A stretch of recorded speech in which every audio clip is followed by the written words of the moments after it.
Guys, welcome back to Irfan Review. இந்த video என்ன update பார்க்க போகிறோன்னா இன்றைக்கி ஒரு படத்தோட ரிவ்யூ தான் பார்க்க வந்துருக்குன்னே சொல்லாங்க. இது ஒரு ஹிந்தி படம்னே சொல்லலாம்.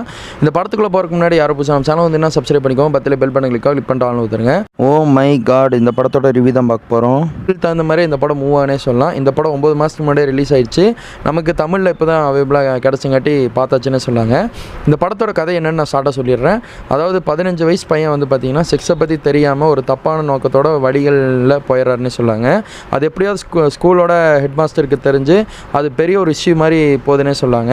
அந்த இஷ்யூவில் வந்து அதாவது அந்த பையன் இருக்கார் பாருங்கள், பையனோட அப்பா வந்து ஒரு கேஸ்க்காக வாதாடி அவன் பையனை வந்து பண்ணது தப்பு கிடையாது சரிதான் அப்படின்னு சொல்லி கேஸை முடித்தாங்களா முடிக்கலையா அந்த படத்தை பார்த்து நீங்கள் தெரிஞ்சுக்கோங்க. இப்போ டேரக்டர் நம்ம கதைக்குள்ளே போகலாம்.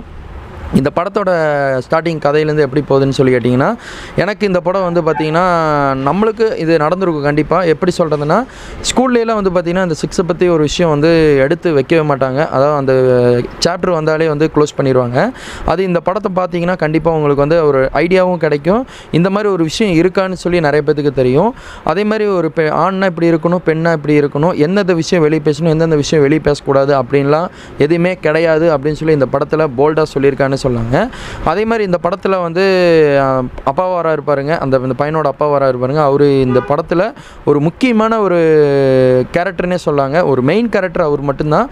படத்தில் வந்து நான் என் பையன் செஞ்சது தப்பே கிடையாது, அது வந்து நான் உறுதியாக சொல்லுவேன் அப்படின்னு சொல்லி அந்த ஒரு கோட் சீன் தொடர்ந்து கண்டினியூஸாக வந்துக்கிட்டே இருக்கும். அந்த சீன் பை சீனே பார்க்கும்போது வந்து பார்த்திங்கன்னா, ஓ பையனுக்காக அப்பா இந்த அளவு போராடுறாருன்னா அப்போ இதெல்லாம் எதுவுமே தப்பு கிடையாது, இல்லை நம்ம டீச்சரே இந்த மாதிரி விஷயம்லாம் வரும்போது கேட்டாலும் சொல்ல மாட்டாங்க, இது ஒரு தப்பான வழிகளாக நடத்துகிற மாதிரி ஆயிரும் அப்படின்னு சொல்லியிருப்பாங்க. அதை வந்து இந்த படத்தில் வந்து மெசேஜாக கொடுத்துருப்பாங்கன்னே சொல்லாங்க. நிறையா விஷயம் இந்த படத்தில் எடுத்து வச்சுருக்காரு. அப்புறம் அந்த 15 வயசு பையன் இருக்கார் பாருங்கள், அந்த ஹீரோ அப்பாவோட பையன். அந்த பையன் தான் வந்து பார்த்திங்கன்னா ஸ்கூலில் வந்து தப்பான வழிகளெலாம் செக்ஸ் தெரியாமல் போயிடுவாங்க. அதுக்கப்புறம் அந்த பையனுக்கு வந்து பார்த்திங்கன்னா நிறையா விஷயம் வந்து மாற்றங்கள் ஏற்படும். வீட்டுக்கு வெளியில் போனோம்னா அந்த வீடியோவில் பார்த்தவங்களெல்லாம் வந்து பார்த்திங்கன்னா ஒரு வீடியோ லீக் ஆயிரும். வெளியே வந்து பார்த்திங்கன்னா இவனான்னு சொல்லி ஒரு பேரை சொல்லி அவனை வந்து ரொம்ப டேமேஜ் பண்ணி விட்ருவாங்க. கடைசி அந்த பையன் சூசைட் அளவுக்கு போயிடுவானே சொல்லலாம். சூசைட் பண்ணலான்னு போகும்போது அங்கே வந்து பார்த்திங்கன்னா நம்ம அக்ஷய்குமாரோட என்ட்ரி வரும்னே சொல்லாங்க. அக்ஷய்குமார் அவர் வந்து பார்த்திங்கன்னா சிவனோட ஒரு கடவுள் பற்றியாக இருப்பார். அவர் தான் வந்து பார்த்திங்கன்னா கடவுள்னே வச்சுக்கலாம். அவர் தான் வந்து இந்த படத்துக்கு ஒரு நல்ல ஒரு ஸ்ட்ராங் போல்டாக தூக்கி பிடிக்கிறாருன்னு சொல்லலாம். நல்ல ஒரு கேரக்டர்னே சொல்லாங்க.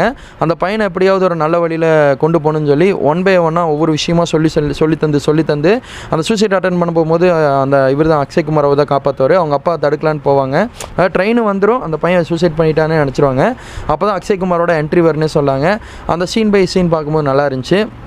ஒவ்வொரு சீன்லேயும் வந்து பார்த்திங்கன்னா அந்த கேஸ் நடக்கும்போது அவங்க அப்பாவே வந்து பையனுக்காக கேஸில் வந்து வாதாடுவார்னே சொல்லாங்க.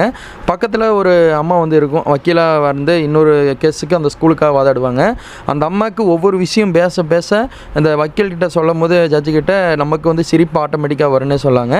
ஏன்னா சம்மந்தமே இல்லாத பாயிண்ட்டெல்லாம் எடுத்து வைப்பாங்க. ஆனால் நம்ம இவர் இருப்பார் பாருங்கள் பையனோட அப்பா, அழகாக போல்டாக வந்து என்னென்ன பாயிண்ட் விஷயம் சொன்னால் அது இஷ்யூ ஆகாமல் இருக்கும் அப்படின்னு சொல்லி எல்லா விஷயத்தையும் காமிச்சிருப்பாங்க. கிளைமேக்ஸில் ஒரு பயங்கரமான ட்விஸ்ட் இருக்குது. இது நேஷ்னல் அளவு இஷ்யூவாக போகணுன்னே சொல்லாங்க. நேஷ்னல் விஷயமாக போனதுக்கப்புறம் இது வந்து நாங்கள் பண்ணது வந்து எங்களுக்கு இந்த விஷயம்லாம் கற்றுக் கொடுங்க, ஸ்கூல்லே கற்றுக் கொடுங்க, காலேஜ்லேயே கற்றுக் கொடுங்க அப்படின்னு சொல்லி எல்லாத்தையும் வந்து இந்த படத்தில் அழகாக சொல்லியிருப்பாங்க. கடைசியாக அவங்க அப்பா வந்து இறந்த மாதிரிலாம் காட்டுவாங்க. அது ஒரு பயங்கரமான ட்விஸ்ட்டான கிளைமேக்ஸ் இருக்குது. இந்த படத்தை மறக்காமல் மிஸ் பண்ணாமல் பாருங்கள். என்னென்னமோ படத்தை பார்க்குறீங்க, இந்த மாதிரி ஒரு படம் இருக்குதுன்னு சொல்லி கண்டிப்பாக பாருங்கள். வந்து லிங்க் வேணுமா கீழே டிஸ்கிரிப்ஷனில் லிங்க் கொடுக்குறேன். டேரெக்டாக நீங்கள் டெலிகிராமில் டவுன்லோட் பண்ணி கூட பாருங்கள். கண்டிப்பாக எல்லாம் மிஸ் பண்ணாமல் பாருங்கள். இதான் உங்கள்கிட்ட சொல்லி ஷேர் பண்ண வந்தேன். அக்ஷய்குமாரோட ஆக்டிங் வேறு லெவல்னே சொல்லலாம். முக்கியமாக அவங்க அப்பாவோட ஆக்டிங் வெரி நைஸ். பையன் வந்து கடைசியாக போல்டாக நான் பண்ணது தப்பு இல்லைன்னு சொல்லி ஒத்துக்குவார் பாருங்க, அது வேறு மாதிரி ஒரு சீனே சொல்லலாம். மிஸ் பண்ணாமல் கண்டிப்பாக பாருங்கள். இதான் உங்களை சொல்லி ஷேர் பண்ண வந்தேன். அடுத்த படத்தோட ரிவ்யூவில் உங்களை நான் வந்து சந்திக்கிறேன். தேங்க்யூ ஃபார் வாட்சிங் டேஸ். Bye viewers.